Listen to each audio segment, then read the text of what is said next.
नमस्कार, आदाब, सत श्री अकाल, राम राम, खम्मा गणी दोस्तों। मैं रजनी स्वागत करती हूँ आपका हमारे चैनल द सक्सेस में। तो गुड मॉर्निंग दोस्तों। बहुत ठंड हो गई है सुबह सुबह। चाय पिए बिना तो मुँह से बोली नहीं निकलती। तो आप सब लोग भी नहा नहा के तो पता नहीं बैठते होंगे, लेकिन हाँ एकदम मुँह धो के चाय वाय पी के चाय का कप हाथ में लेके फिर बैठा करो, ताकि नींद बींद के झपकियाँ नहीं आए। सुबह सुबह 6 बजे ऐसे ठंडा ठंडा मौसम रहता है तो मन करता है सोई जाए, उठे नहीं। सर्दियाँ होती ऐसी हैं जो आलस दिलाती है अपन को। ठीक है, तो बिना किसी देरी के शुरू करते हैं हमारी। अब शीत ऋतु हमने पढ़ ली थी। शीत ऋतु के बाद में काल वैसाखी और आम्र वर्षा हमने पढ़ लिया था। अब हम पढ़ते हैं वर्षा ऋतु का या मानसून का आगमन, जो सबसे इम्पोर्टेंट है। जून के प्रारंभ में उत्तरी मैदानों में निम्न दाब की अवस्था तीव्र हो जाती है और यह दक्षिणी गोलार्ध की व्यापारिक पवनों को आकर्षित करता है। तो हमने पहले ही पढ़ लिया कि तापमान जितना ज़्यादा बढ़ेगा उतना ही ज़्यादा वायुदाब क्या होता जाएगा, कम होता जाएगा। तो जून के महीने में आपको पता है सूर्य उत्तरायण हो जाता है, मतलब उत्तर की ओर चलने लगता है, और हम यहाँ 23.5 डिग्री के आसपास हैं।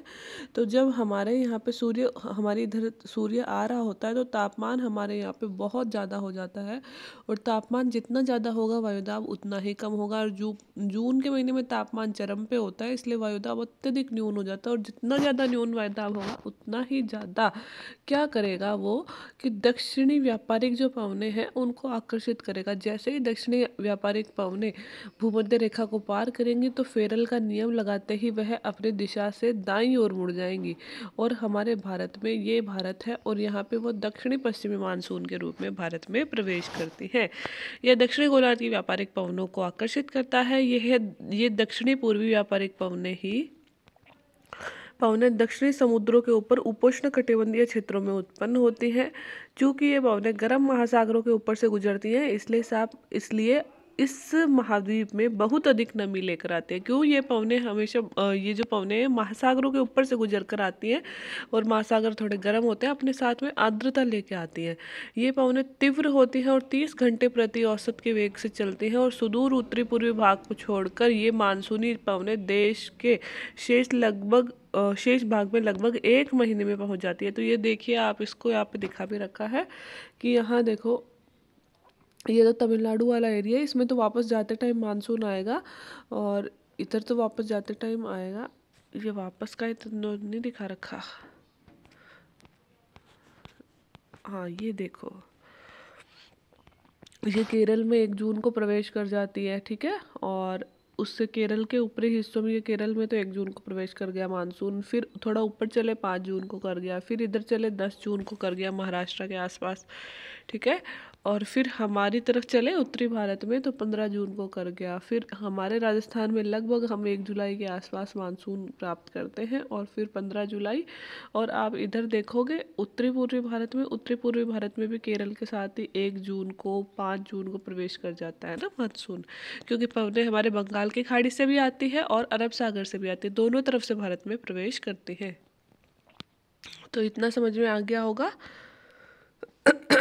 दक्षिणी पश्चिमी मानसून का भारत में अंतर्वाह यहाँ के मौसम को पूरी तरह से प्रभावित कर देता है। अर्थात इतने दिन हमारे गर्मी पड़ रही थी, अब हमारे बारिश होने लग जाएगी। मौसम के प्रारंभ में पश्चिमी घाट के पवनमुखी भागों में भारी वर्षा होती है। तो हमने पश्चिमी घाट और ये ऑलरेडी पढ़ ही लिया है। देखो, ये हमारा पश्चिमी घाट है, और पश्चिमी घाट का पवन मुख्य ढाल क्या होता है, जिस तरफ से पवन प्रवेश करती है। तो पवनें इस तरफ से आ रही है, तो इस पश्चिमी घाट जैसे ये पूरा है। ठीक है, तो इस वाले भाग में तो भारी बारिश होती है, क्योंकि पवनें टकरा कर यहाँ बारिश कर देती है। आएंगे, टकराएंगे, फिर ऊपर चढ़ेंगे, और ज़्यादा संवहन होगा, और फिर और बारिश करेंगे। लेकिन जो पश्चिमी घाट का इधर वाला भाग है पवन विमुखी, इसमें पवनें वापस नीचे उतरने लगती हैं, और आर्द्रता इनकी बहुत कम हो चुकी होती है, क्योंकि इधर बारिश कर चुकी होती है। तो पश्चिमी घाट का जो ये वाला भाग है, पवन विमुखी भाग है, यहाँ पे बारिश कम हो पाती है। ये बात यहाँ पे बताना चाहेगा ये। मौसम के प्रारंभ में पश्चिमी घाट के पवनमुखी भागों में भारी वर्षा लगभग 250 सेंटीमीटर से भी अधिक होती है। दक्कन का पठार, मध्य प्रदेश के कुछ भाग में वर्षा होती है, यद्यपि ये क्षेत्र वृष्टि छाया में आते हैं। वृष्टि छाया वही होते हैं कि भाई पवनों ने बारिश कर दी है तो उसके जस्ट बगल में ही, लेकिन बारिश कर दी और अब पवनें नीचे उतरने लगी है। जब पवनें नीचे उतरती है ना, तो पवनें ठंडी हो जाती है, फिर पवनें बारिश नहीं कर पाती है, इसलिए इन क्षेत्रों को वृष्टि छाया कहते हैं। ठीक है, इस मौसम की अधिकतर वर्षा देश के उत्तरी पूर्वी भागों में होती है और खासी पहाड़ी के दक्षिणी श्रृंखलाओं में स्थित मौसिनराम विश्व का सबसे अधिक वर्षा प्राप्त करता है। और गंगा की घाटी के पूर्व से पश्चिम की ओर वर्षा की मात्रा घटती जाती है और राजस्थान और गुजरात के कुछ भागों में वर्षा की मात्रा बहुत कम होती है। तो ये कह रहा है सबसे ज़्यादा बारिश तो जो है वो यहाँ पे मौसिनराम प्राप्त करता है। यहाँ पे है मौसिनराम शिलोंग मेघालय में, ठीक है। तो यहाँ पे मौसिनराम है, क्यों भाई? क्योंकि बंगाल की खाड़ी से पवनें ऐसे की ऐसे आ रही हैं और जगह मिली नहीं, यहाँ पे टकराएंगी और टकरा के यहाँ पे ना गारो, खासी, जयंती तीनों त्रिकोणाकार रूप में पहाड़ियाँ स्थित है। इन पहाड़ियों में ये जो एकदम मतलब बोझिल हवाएं होती है, बोझिल मतलब पानी से भरी हुई हवाएं होती है, फंस जाती है और फंस कर जच्चा की बारिश करती है। कहाँ पे? मौसिनराम मेघालय में। और ये बोल रहा है गंगा के मैदान में हम चले तो पूर्व से पश्चिम की ओर वर्षा की, मतलब इधर ठीक है, इधर ठीक है, इधर ठीक है, फिर इधर जाएंगे तो कम होती जाती है ना। तो पूर्व से पश्चिम की तरफ वर्षा की मात्रा कम होती जाती है। क्या कारण है? एक तो वर्षा के पास में जो आर्द्रता है, पानी है, वो कम होता जा रहा है। दूसरी तरफ यहाँ पे सूखा है मौसम, है ना, तो थोड़ा बहुत जो नमी बारिश के पास होती है, हवाओं के पास होती है, वो खुद मौसम सोख लेता है, तो बारिश होगी कहाँ से? फिर जो थोड़ी बहुत बचती है उससे बारिश होती है। मानसून से संबंधित एक अन्य परिघटना है वर्षा में विराम कि मतलब हमारा ऐसा नहीं है कि मानसून आ गया और लगातार बारिश हो रही है। तो हमारे मतलब यही है, 2-3 दिन बारिश हुई, फिर 10-15 दिन की छुट्टी, फिर हुई 2-3 दिन, फिर 10-15 दिन की छुट्टी। तो ये जो बीच बीच में बारिश रुकती है, इसे हम बोलते हैं वर्षा में विराम। इस प्रकार इसमें आर्द्र और शुष्क दोनों तरह के अंतराल होते हैं। दूसरे शब्दों में मानसूनी वर्षा में एक समय में कुछ ही दिनों तक बारिश होती है और इसमें वर्षा रहित अंतराल भी होते हैं। मानसून में आने वाली ये विराम मानसूनी गर्त की गति से संबंधित होते हैं। विभिन्न कारणों से गर्त एवं इसका अक्ष उत्तर या दक्षिण की ओर खिसकता रहता है, जिसके कारण से वर्षा का स्थानिक वितरण सुनिश्चित होता है। मतलब मानसून का जो अक्ष होता है वो उत्तर और दक्षिण की तरफ, जिधर अक्ष होता है मतलब उधर तो बारिश होती है और जिधर गर्त आ जाता है वहाँ पे फिर बारिश नहीं होती, वहाँ पे क्या हो जाता है? शुष्क मौसम हो जाता है। जब मानसून के गर्त का अक्ष मैदान के ऊपर होता है तो इन भागों में अच्छी बारिश होती है। दूसरी तरफ जब मानसून के अक्ष हिमालय के समीप चला जाता है तो लंबे समय तक शुष्क अवस्था में यह रहती है, ठीक है। तो हिमालय की नदियाँ पर्वतीय जलग्रहण क्षेत्रों में विस्तृत वर्षा होती है। इस भारी वर्षा के कारण मैदानी क्षेत्रों में विनाशकारी बाढ़ें और जनमाल की हानि और भारी क्षति संभव होती है। क्यों? क्योंकि मैदानी क्षेत्रों में हमारे ऑलरेडी नदियाँ हैं और जब वहाँ पे भारी वर्षा होती है और नदियाँ अपने उफान पे आ जाती हैं और मैदानी क्षेत्र है तो नदियों को अपना मार्ग चेंज करने की जगह आसानी से मिल जाती है, इसलिए फिर हमारे गंगा के मैदानी क्षेत्रों में बहुत तेज बाढ़ आ जाती है। उष्णकटिबंधीय निम्न दाब की तीव्रता और आवृत्ति भी मानसूनी वर्षा की मात्रा और समय निर्धारित करती है। यह निम्न दाब का क्षेत्र बंगाल की खाड़ी के ऊपर बनता है तथा मुख्य स्थलीय भाग को पार करता है। यह गर्त निम्न दाब के मानसून गर्त के अक्ष के अनुसार होता है। मानसून को इसकी अनिश्चितता के लिए जाना जाता है। शुष्क और आर्द्र स्थितियों की तीव्रता, आवृत्ति और समय और काल में भिन्नता होती है, ठीक है। मतलब जितना ज़्यादा निम्न दाब बनेगा और जहाँ पे निम्न दाब बन गया वहीं पे ज़्यादा बारिश हो जाएगी, ठीक है। और मानसूनी गर्त का अगर अक्ष वगैरह आ गया तो वहाँ पे बारिश नहीं होगी, उस टाइम पे हमारे क्या हो जाएगा? मानसून में विराम हो जाएगा। इसके कारण यदि एक भाग में बाढ़ आती है तो दूसरे भाग में सूखा पड़ता है, ठीक है। आगमन और वापसी प्राय अव्यवस्थित होता है। ज़रूरी नहीं है कि कब अक्ष आ रहा है, कब गर्त आ रहा है और कब मानसून मतलब इसका अक्ष और गर्त आ रहा है, ये अव्यवस्थित होता है। इसलिए यह कभी कभी देश के किसानों के कृषि कार्यों को भी अव्यवस्थित कर देता है। कभी हमारे मानसून से अच्छी बारिश हो जाती है तो कभी हमारे अच्छी बारिश नहीं हो पाती है। इसलिए भारतीय कृषि को मानसून का जुआ भी कहते हैं। अब है मानसून की वापसी। परिवर्तनीय मौसम। अक्टूबर नवंबर के दौरान दक्षिण की तरफ सूर्य के आभासी गति के कारण मानसूनी गर्त या निम्न दाब वाला गर्त उत्तरी मैदानों के ऊपर शिथिल हो जाता है।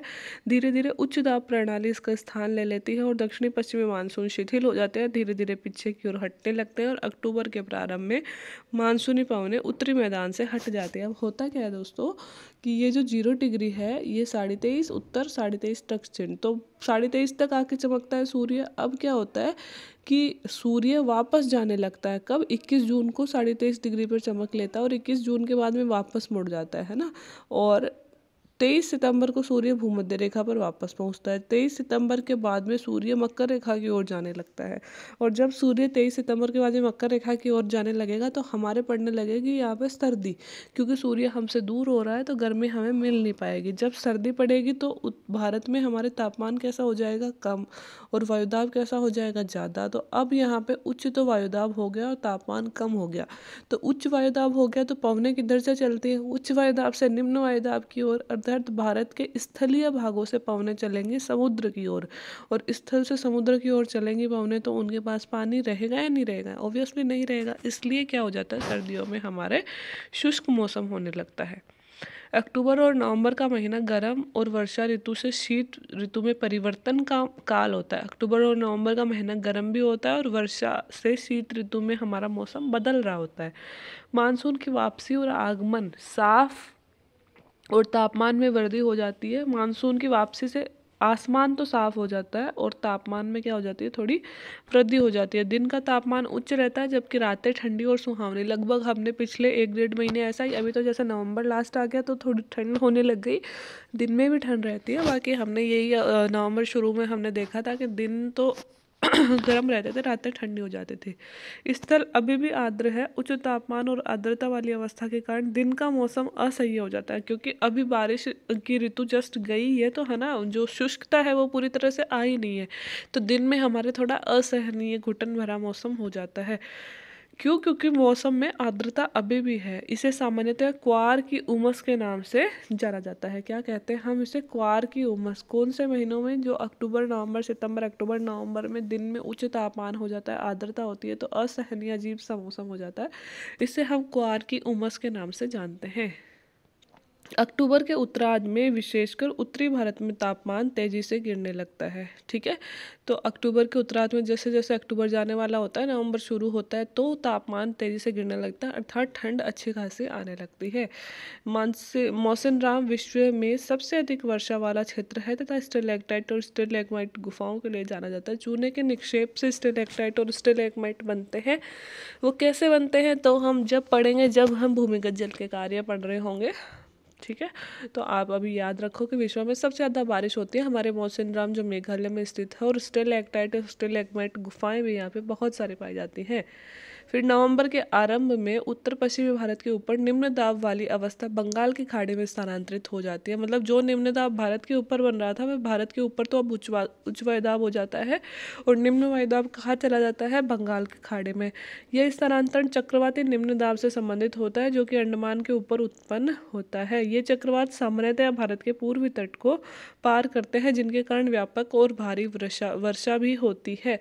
ये चक्रवाती मतलब कि चक्रवात भी बन जाते हैं इस मौसम में, और चक्रवातों से हमारे जो तटीय क्षेत्र हैं, कौन सी? बंगाल की खाड़ी का तटीय क्षेत्र विशेषता, उस पर भारी वर्षा होती है। ये उष्णकटिबंधीय चक्रवात प्राय विनाशकारी होते हैं। आगे हम दोस्तों जब चक्रवात पढ़ेंगे, जलवायु विज्ञान पढ़ेंगे तो पूरा पढ़ेंगे चक्रवात कहाँ आते हैं, क्यों आते हैं, रीज़न क्या है, क्या नुकसान पहुँचाते हैं, सारी चीज़ें पढ़ेंगे। गोदावरी, कृष्णा और कावेरी नदियों के सघन आबादी वाले डेल्टा प्रदेशों में अक्सर चक्रवात आते हैं। देखो, बंगाल की खाड़ी और अरब सागर दोनों में ही चक्रवात आते हैं, लेकिन उष्णकटिबंधीय चक्रवातों की जो क्या बोलते हैं चलने की दिशा होती है वो हमेशा किधर होती है? पूर्व से पश्चिम की तरफ होती है। तो पूर्व में हमारा कौन सा तट आएगा? ये बंगाल की खाड़ी वाला आएगा, तो पहले इससे हवाई टकराती है और सबसे ज़्यादा नुकसान इसी क्षेत्र को पहुंचाती है। तो इसलिए गोदावरी, कृष्णा और कावेरी नदियों की सघन आबादी यहाँ पे पाई जाती है और इसमें ये बहुत नुकसान पहुँचाते हैं, जिसके कारण बड़े पैमाने पर जनमाल की क्षति होती है। और कभी कभी ये चक्रवात उड़ीसा, पश्चिमी बंगाल और बांग्लादेश के तटीय क्षेत्रों में भी पहुंच जाते हैं। कोरोमंडल तट पर अधिकतर वर्षा इन्हीं चक्रवातों और अवदाबों से होती है। अब आप मुझे बताएंगे कोरोमंडल तट कौन सा है, और पीछे आप देखेंगे नहीं, बिना देखे कमेंट बॉक्स में लिखेंगे। देखती हूँ कौन कौन याद कर रहा है, कौन कौन नोट्स बना रहा है, अपनी ईमानदारी से जवाब देंगे। कोरोमंडल तट का नाम सुनते ही याद आया कि नहीं आया? जब मैंने कोरोमंडल तट पढ़ाया था तो आपको वर्षा वाली एक स्पेशल बात भी इस तट के बारे में बताई थी। क्या वो बात भी आपको याद है कि नहीं है? क्या विशेषता है कोरोमंडल तट की, वो बताना आपको। अब है वर्षा का वितरण। पश्चिमी तट के भागों में उत्तरी पूर्वी भारत में लगभग पश्चिमी तट के भागों और उत्तरी पूर्वी भारत में लगभग 400 सेंटीमीटर वर्षा होती है। मतलब पश्चिमी तट ये वाला क्षेत्र और हमारा उत्तरी पूर्वी मौसिनराम मेघालय वाला क्षेत्र, कितनी बारिश होती है इंडिया में? 400 सेंटीमीटर। किंतु पश्चिमी राजस्थान और इससे सटे पंजाब, हरियाणा और गुजरात के भागों में जो बारिश है वो 60 सेंटीमीटर से भी कम है। अगर राजस्थान की बात करें तो राजस्थान में औसत वर्षा 55 सेंटीमीटर है। तो आप सोच सकते हो कहाँ तो हमारी बारिश है बेचारी, और कहाँ आप पश्चिमी घाट देख लो या फिर उत्तरी पूर्वी भारत देख लो, वहाँ पे कितनी ज़्यादा बारिश होती है। दक्षिणी पठार के आंतरिक भागों में और सह्याद्री पूर्व में वर्षा की मात्रा समान रूप से कम होती है। इन क्षेत्रों में वर्षा की मात्रा कम क्यों होती है? जम्मू कश्मीर के तो कहाँ पे कम होती है भाई? दक्षिणी पठार के आंतरिक भागों में क्यों होती है? हमने देख लिया वृष्टि छाया प्रदेश में आते हैं इसलिए कम होती है। जम्मू कश्मीर के लेह में भी वर्षण की मात्रा काफ़ी कम होती है और देश के शेष हिस्से में वर्षा की मात्रा मध्यम। जम्मू कश्मीर के लेह में भी क्योंकि पवनें पहुँच ही नहीं पाती वहाँ तक, है ना, इसलिए कम हो जाती है। हिमपात हिमालयी क्षेत्रों तक ही सीमित रहता है। हिमपात कहाँ होता है? हमारे यहाँ पे हिमालय में ही होता है, बाकी हमारे यहाँ बर्फबारी नहीं होती है।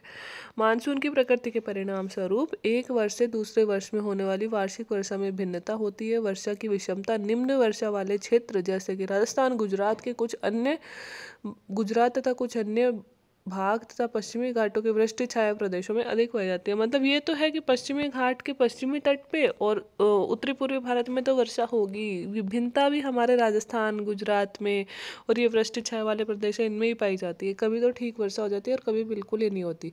अतः अधिक वर्षा वाले क्षेत्रों में तो बाढ़ें अधिक आती है, जबकि निम्न वर्षा वाले क्षेत्रों में क्या पड़ता है? सूखा पड़ने लगता है। मानसून एकता का परिचायक। आप पहले ही पढ़ चुके हैं कि हिमालय अत्यंत ठंडी पवनों से भारतीय उपमहाद्वीप की रक्षा करते हैं, क्योंकि अगर हिमालय नहीं होता तो साइबेरिया से आने वाली ठंडी पवनें डायरेक्ट भारत में प्रवेश करती, लेकिन हिमालय रोक लेता उनको। इसके कारण अपेक्षाकृत उच्च अक्षांशों के बावजूद भी भारत का तापमान निरंतर ऊंचा बना रहता है। ऐसे तो हम 23.5 से 66.5 के बीच में आ रहा है आधा भारत, है ना, तो कहने को तो हमारे भी ठंडी एकदम मौसम होना चाहिए था, लेकिन हमारा हिमालय जो है हमारे लिए दीवार की तरह खड़ा रहता है और मौसम को थोड़ा गर्म बनाए रखता है। इस प्रकार प्रायद्वीपीय पठार में तीनों ओर समुद्र के प्रभाव के कारण न तो अधिक सर्दी पड़ती है और ना ही अधिक गर्मी, क्योंकि नीचे वाला जो भारत है वो प्रायद्वीपीय पठार है और इसके तीनों तरफ हमारे समुद्र है। समुद्र मौसम को एक जैसा रखता है, ना तो बहुत ज़्यादा ठंड पड़ने देता है ना बहुत ज़्यादा गर्मी। परंतु फिर भी भारतीय प्रायद्वीपीय मानसून की एकता का प्रभाव बहुत ही स्पष्ट है। प्रायद्वीप पर मानसून की एकता का प्रभाव बहुत ही स्पष्ट है। पवन की दिशाओं और ऋतुओं के अनुसार परिवर्तन और उससे संबंधित ऋतु की दशाएं ऋतु चक्रों को एक लय प्रदान करती हैं। वर्षा की अनिश्चितताएं तथा उसका असमान वितरण मानसून का एक विशिष्ट लक्षण है। हम कितनी भी भविष्यवाणियां कर ले, लेकिन मानसून हमेशा एक जैसा नहीं रह सकता और हम एकदम सही भविष्यवाणी भी नहीं कर सकते, क्योंकि हम ये बता सकते हैं बारिश कब आएगी, लेकिन कौन से क्षेत्र सूखे रह जाएंगे, कहाँ मानसून का अक्ष और गर्त आ जाएगा, वो हम एकदम करेक्टली नहीं बता पाते हैं। संपूर्ण भारतीय भूदृश्य, इसके जीवन और वनस्पति, कृषि चक्र, मानव जीवन, त्योहार, उत्सव सभी मानसूनी लय के चारों ओर ही घूम रहे हैं। हमारे तो सब कुछ ही मानसून के चारों ओर घूमता है, क्योंकि हमारे यहाँ पे सिंचाई के साधन हमारे पास इतने ज़्यादा नहीं है। खासकर हम राजस्थान वासियों की बात करें तो हम तो पूरी तरह से मानसून पे डिपेंड हैं। उत्तर से दक्षिण और पूर्व से पश्चिम तक संपूर्ण भारतवासी प्रतिवर्ष मानसून के आगमन की प्रतीक्षा करते हैं, वेट करते हैं हम बारिश कब आएगी। ये मानसूनी पवनें हमें जल प्रदान कर कृषि की प्रक्रिया में तेजी लाती है और संपूर्ण देश को एकता के सूत्र में बांधती हैं। नदी घाटियाँ जो इन जलों का संवहन करती हैं उन्हें भी नदी घाटी इकाई का नाम दिया गया है। अब दोस्तों क्वेश्चन आ गए, तो आई थिंक जब आप पूरा पार्ट पढ़ के क्वेश्चन देखते होगे तो आपको जोड़ नहीं आता होगा क्वेश्चन करने में, आप लगभग कर देते होगे, मुझे ऐसा लगता है। फिर भी अगर कोई दिक्कत आता है ना क्वेश्चन सॉल्व करने में, तो आप मुझे नीचे मैसेज करके कमेंट बॉक्स में पूछ सकते हो, है ना। और अगर और कोई इम्प्रूवमेंट चाहिए चैनल पे तो भी आप मुझे बता सकते हो। आपके अकॉर्डिंग ही चैनल चलेगा, लेकिन प्लीज़ चैनल को शेयर करो यार, बहुत कम व्यूज़ आ रहे हैं, तो थोड़ी सी अगर मैं मेहनत कर रही हूँ तो आप भी शेयर करो थोड़ा बहुत, ताकि चैनल ग्रो करे। बाकी वीडियो देखने के लिए थैंक यू सो मच। आज के लिए इतना ही, बाय बाय।